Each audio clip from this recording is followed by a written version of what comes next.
Okay, this is the last video I will be doing on this ice maker, I think. Um, it is all put back together after the cleaning, the dusting, the little bit of maintenance that I did, which really wasn't much. I just, had to clean out some of the lime and everything. The first thing I noticed is that it started making ice immediately. Before, when we had the squeaking problem, it was not making ice very quickly. Like you put the reservoir in here, and it took a long time for the ice to be made, and it was going really slowly. It is cruising right now. It is going. I'm not gonna say it. It's going fast.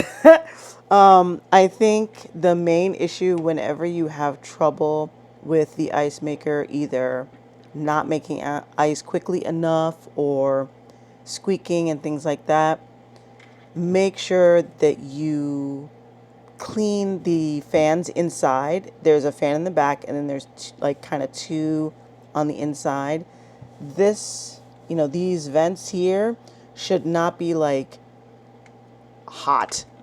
One of them should be sort of slightly warm, this one over here. But this one over here is where the cool air is blowing out. It should not be hot. And when I opened this up, or when we were having trouble, this thing was on fire. It was like you could make a hamburger on it, which told me that there was a little bit of a blockage or some sort of dust buildup or whatever. So I went in, I cleaned all the fans. I cleaned the spindle up here just a little bit. There was not a lot of sediment up here, not a lot of scale or anything like that, but I cleaned it out, just to make sure, where the ice is getting made and where it's coming out. I made sure to clean up in there and just make sure that nothing was obstructed or clogged or anything. And I made sure to clean this fan here and the fan in the back. The ice is amazing. It is coming out really quickly. It looks terrific, feels terrific. I completely missed my mouth there. There we go. Tastes great. It's doing really, really well. I'm really happy. It has not made a single noise except that lovely plink of ice coming out. So I think the problem is solved. If you guys have similar issues, like I said, just get in there and clean the thing. It obviously needs to be cleaned. As you saw, there was hardly any mold, hardly any buildup, and I'm really, really excited about that. This purchase, considering how many different ones we've been through, and that includes 2 iterations of the first Opal that was just trash. And if you have one, I highly encourage you to throw it in the garbage or take it to the dump or whatever you need to do, because those things are terrible. But this thing is shockingly good. We do only use spring water or reverse osmosis water in here, and I'm sure that greatly helped with the cleanliness. But the lack of mold, it was astounding. If you haven't watched the previous video, do that now. It was beautiful inside there.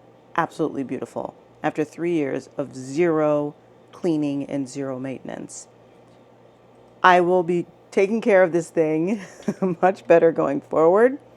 I hope that it didn't mind sacrificing itself a bit for YouTube quality video content, but it's definitely going to be treated much better going forward, and I will make sure to keep it nice and clean and not worry about it at all. This has been a long journey, and I'm glad that my videos have provided some education.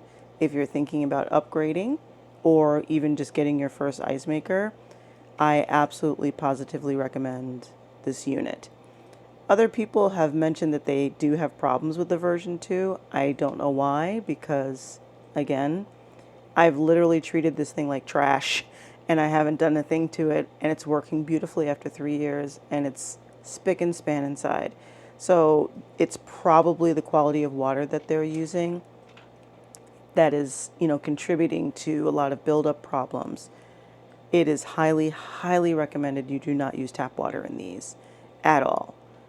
Spring water, or ideally setting up a reverse osmosis system that can even hook into this if you're, savvy with doing that kind of thing. But we just fill ours with, we have a reverse osmosis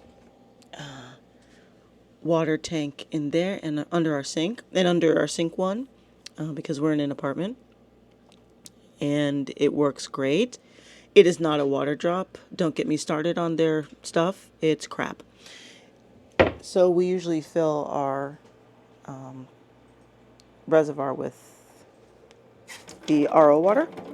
I hope you guys really do enjoy your ice makers more, and I hope that you don't have as many problems with yours, especially you first gen people. I'm so sorry if you still have one. Get rid of that thing.